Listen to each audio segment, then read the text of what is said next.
temps passé.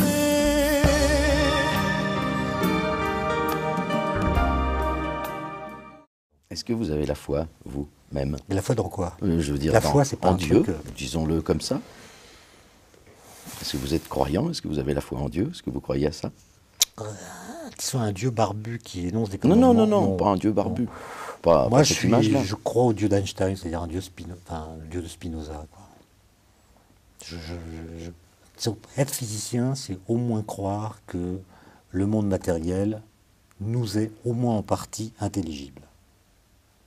Mais est-ce que vous pensez qu'il y a autre chose que le monde matériel? Est-ce que vous pensez, est-ce que vous croyez à la survie de l'âme? Est-ce que vous croyez qu'il y a des corps subtils et pas seulement nos corps physiques? Des choses comme ça, des choses que nous... Il y a au moins les corps physiques. Il y a au moins ça. Est-ce que tout ce qui semble leur appartenir relève de... Par exemple, est-ce que la conscience, c'est quelque chose qui est réductible à son substrat matériel? Oui. J'aimerais bien le savoir. J'en sais rien. Moi, je préfère considérer que toutes ces questions sont ouvertes et puis ne pas trop tenter d'y répondre sans arguments bien étayés. C'est-à-dire, j'aime pas trop les questions fermées, moi. J'aime pas trop les réponses. Je préfère laisser tout ça ouvert. En fait, j'en sais rien. Je ne sais pas si la conscience est réductible à son substrat cérébral, par exemple. Non. J'en sais rien. Est-ce que c'est une propriété émergente ou est-ce que c'est quelque chose qui est complètement différent du substrat matériel qui la contient? Et qu'on pourrait appeler autrement, alors Qu'on peut appeler autrement. Non, je pense que la physique, si vous voulez, ne répond pas à toutes les questions. Non. Et je pense que tout ce qui est dans le monde n'est pas forcément de nature physique. Mais par exemple, la question de l'origine de l'univers, Oui. je vais peut-être vous décevoir, mais Ah. moi, elle ne m'intéresse pas beaucoup. Au sens où, d'une part, je pense qu'on n'y répondra jamais, ni par la science, ni par autre chose. Parce que, qu'on fasse de la science ou qu'on s'inspire de textes religieux, pour parler de l'origine, il faut déjà dire ce qui était là à l'origine. Donc on ne part pas de rien. Donc on élude la question de l'origine. Moi, je préfère considérer que cette question est métaphysique, purement métaphysique, et vivre avec cette idée. Donc on n'y répondra jamais. Personne ne pourra dire, est-ce qu'il y a eu à un moment donné rien, ou simplement par exemple la conscience?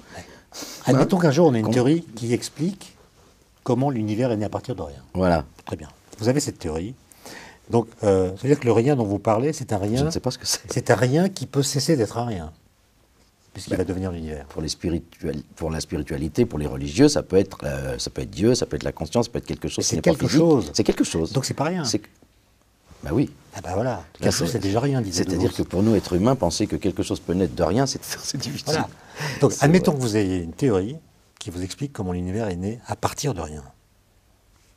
Après, il faudrait que vous expliquiez si cette théorie était là avant que l'univers apparaisse, ou si c'est l'apparition de l'univers qui a créé cette théorie. Par exemple, vous avez peut-être au lycée appris un peu de loi de l'électricité. Oui, il faut... Ça dit en gros comment les électrons se baladent dans les câbles. Là, c'est la physique de l'électron, pour dire les choses rapidement. Bon, la physique de l'électron, elle préexistait à l'apparition de l'électron dans l'univers, ou c'est l'univers voyant qu'il contient des électrons brutalement, se dit tiens, je vais trouver des lois pour l'électron, sinon ça va être le bordel. Bon. La plupart des physiciens pensent que les lois vont préexister aux objets qu'elles dirigent. D'accord. Mais vous avez des physiciens comme Lee Smolin, un physicien américain qui est assez connu, qui lui pense que l'univers a créé au cours de son évolution, de façon adaptative, les lois dont il avait besoin. Et du coup, les lois de l'électron, les lois de l'électricité, sont apparues après que l'univers s'est mis à contenir des électrons. C'est quand même fascinant, ça. C'est Darwin et Einstein réunis, quoi. Ouais. Là, maintenant, ce qui me gêne toujours, c'est quand on répond de façon très affirmée aux questions métaphysiques, parce que ça fait des guerres, ça. Les physiciens, en règle générale, vous les connaissez? Est-ce qu'ils sont agnostiques? Est-ce qu'ils ont la foi? En fait, ils ne répondent à ces questions que quand on les interroge de l'extérieur. Mais entre eux, on en parle assez peu. Moi, j'aime bien dire qu'il y a des physiciens, il y a des catholiques, il y a des musulmans, il y a des juifs, il y a des physiciens catholiques, des physiciens musulmans, des physiciens juifs, etc. Mais il n'y a pas de physique catholique. Et il n'y a pas de physique juive, et il n'y a pas de physique musulmane. Mais je me souviens aussi d'une anecdote qu'on raconte souvent à propos des pères fondateurs de la physique quantique. Vous savez, c'est des gens comme Dirac, Pauli, Schrödinger, Einstein, Bohr, qui dans les années 1920 ont fait un travail incroyable d'inventer une nouvelle physique pour comprendre l'atome. Enfin, quand on regarde comment ils ont travaillé sans ordinateur, sans calculatrice, sans courrier électronique, ils ont fait quelque chose d'absolument prodigieux. Et parmi eux, il y avait Paul Dirac, ce physicien qui a prédit l'existence de l'antimatière. Et lui, il se disait agnostique. Et un jour, Pauli, un des autres pères fondateurs de la physique quantique, a dit de lui: ah, notre ami Dirac se dit agnostique. Mais en fait, il a lui aussi sa religion, dont le premier commandement est: Dieu n'existe pas et Dirac est son prophète. Moi, je crois que ça résume assez bien la tendance générale. C'est-à-dire pas trop parler de Dieu parce qu'on sait d'ailleurs pas ce que c'est, quel écho il peut avoir dans les théories, comment on pourrait l'appréhender. Et en même temps, on pense qu'on peut l'égaler, le dépasser, le comprendre. Une espèce de schizophrénie comme ça chez les physiciens. Ah oui, d'accord. Question plus personnelle peut-être. Comment se faire un ami du temps? C'est-à-dire que très souvent, on se dit que le temps travaille pour nous quand on est môme, quand on est jeune. Puis à un moment donné, on se dit: ah mince, maintenant il travaille contre moi. Parce qu'au bout, moi j'en ai pas peur, mais je connais beaucoup de gens qui ont cette espèce de hantise, d'inquiétude, d'angoisse que finalement, mince, tout ça, le temps fait que c'est l'ennemi juré parce qu'au bout il y a la mort et que ça va tout disparaître. Et ça, cette idée-là, les empêche de jouir de l'intensité de la vie et du moment présent. Est-ce qu'il y a, pour vous scientifiques et philosophes, est-ce qu'il y a une façon de dire: bon, voilà, je jouis de l'instant présent? C'est vrai qu'on a tendance à vivre la courbe du temps un peu comme les alpinistes avec les sommets. C'est-à-dire que c'est bien à la montée, et puis à la descente, ce qui a tendu la volonté pendant la montée a disparu. On a mal aux genoux, on se relâche un petit peu, le but est atteint. On a perdu le désir finalement de la montagne puisqu'on est dans la descente. Et il faut se motiver alors qu'on est crevé et qu'on a fait ce qu'on avait à faire. Et la descente, c'est toujours un petit peu pénible à cause de ça. Et quand on a passé la cinquantaine, et je suis en train d'y arriver, on sent qu'après, voilà, on va descendre. Et quel est l'intérêt qu'on peut trouver à cette descente? Moi, je trouve que notre pensée occidentale, je ne sais pas s'il faut généraliser, mais enfin, il y a cette idée que le temps et la mort, c'est la même chose. Oui. Bon. Chez Heidegger, ça se retrouve clairement écrit. Le temps, c'est la mort. Et même chez Montaigne, il y a cette phrase étonnante. Pendant que vous êtes en vie, vous êtes déjà dans la mort. C'est gai. C'est l'idée que la mort est déjà là, alors que nous sommes encore vivants, c'est elle qui vit, à corroder notre existence. Voilà. Et la vie, c'est un mourir qui dure et qui a un terme. C'est invivable. Bon, voilà, c'est invivable. Mais ce que j'essaie de montrer, moi, dans le livre d'avant, Les Tactiques de Chronos, c'est que nous habillons le temps par les phénomènes temporels. C'est-à-dire nous confondons le temps et ce qui se passe en lui. Et du coup, la mort, qui est un événement corporel, est mise sur le dos du temps. Mais ce n'est pas le temps qui nous fait mourir. Ah non. Ce qui nous fait mourir, c'est le vieillissement de nos corps au cours du temps. Et au lieu de penser la mort comme un habit du présent, il vaut mieux la penser comme un événement du futur. Et vendre chèrement sa peau, c'est-à-dire dire, tant que je ne suis pas vivant, tant que je ne suis pas mort, je suis intégralement vivant. Et ça donne une espèce de suavité, de valeur à ce qu'on est en train de vivre. Ça ne veut pas dire faire du carpe diem, ça n'a pas de sens.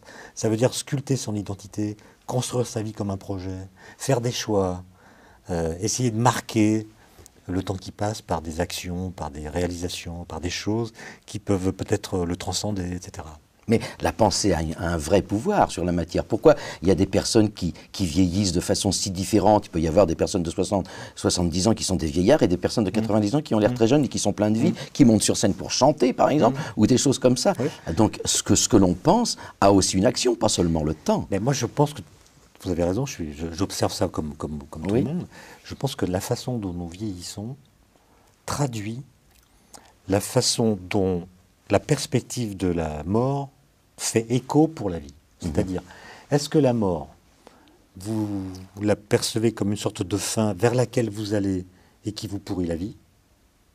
Ou est-ce que vous la considérez comme un miroir qui vous renvoie une image telle qu'elle peut féconder votre appétit de vivre? Et moi, je ne sais pas ce qu'il y a après la mort, mais on pourrait proposer l'inverse du pari de Pascal. Pascal disait, faites un pari. Faites le pari qu'après, vous avez accès à la vie éternelle, etc. J'ai tout à y gagner. Et donc, comportez-vous pour pouvoir atteindre ce but. Bon. On peut inverser la chose et dire, après, on ne sait pas ce qu'il y a. Ce qu'on sait, c'est que là, on est vivant. Et donc, faisons une sorte de rebond joyeux sur le mur de la mort pour alimenter notre appétit de vivre. Parce que l'appétit de vie, on dit toujours, c'est un don, une grâce. Il y a des gens qui l'ont, d'autres qui ne l'ont pas. Ça peut aussi être le résultat d'une sorte de raisonnement existentiel qui fait prendre conscience du fait que nous sommes vivants intégralement. Ça ne va pas durer. Et le fait que ça ne va pas durer devrait nous conduire à ne pas trop gâcher les moments qui nous sont donnés. Et donc, chaque matin, je sais que c'est difficile parfois, mais accueillir le matin comme une grâce qui nous est donnée, plutôt que comme une banalité, une sorte de train-train qui nous conduit à la mort. Voilà. En tout cas, ça a été un très beau moment passé avec vous. Les philosophes, les scientifiques, tout le monde parle du temps depuis toujours. Est-ce qu'il restera un mystère ou est-ce que vous pensez qu'un jour, sa nature se révélera à nous? Ben, c'est une question que je pose à mes étudiants en dissertation. Est-ce que vous pensez qu'un jour, une équation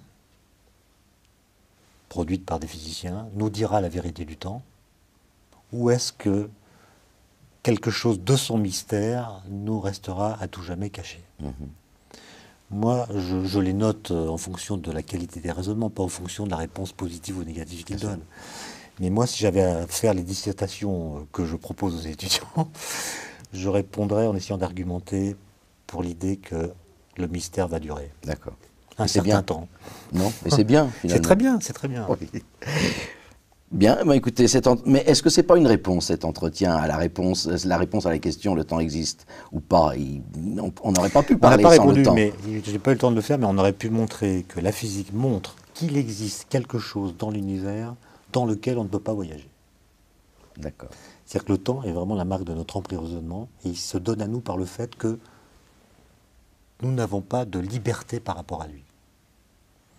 Et c'est déjà quelque chose. C'est une sorte de démonstration apophatique, par la négative, de ce que le temps est, ou plutôt de ce que le temps n'est pas.